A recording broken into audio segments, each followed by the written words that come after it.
annabi musa alaihi salatu wassalam sun samu fari na ruwa, ba ruwan sama, to sai suka fita roƙon ruwa.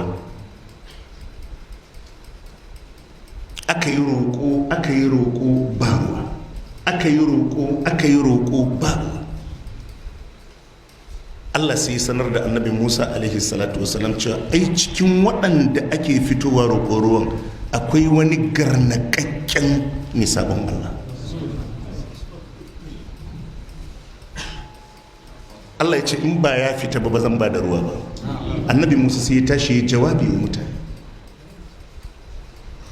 wadda ya san yana aikata waɗannan miyagun ayyuka ya fice daga cikinmu.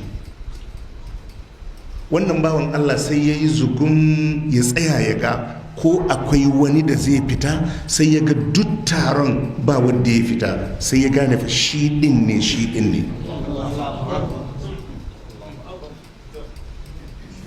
Annabi Musa ya sake gargaɗinsu cewa wadda ya san shi yake aikata waɗannan miyagun ayyuka ya fice domin a shayar da bayin Allah ruwa.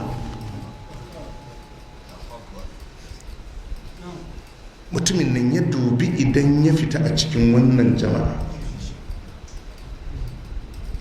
suka ce sai ya ja mayafinsa sai ya lullube kansa, ya ce Allah na tuba ka yafe ni. Ya ce tsawon shekaru da nake waɗannan abubuwa ubangiji ka rufa mun asiri, Allah karka tona mun asiri, Allah na tuba na koma gare ka. Sai ruwan sama ya yanke.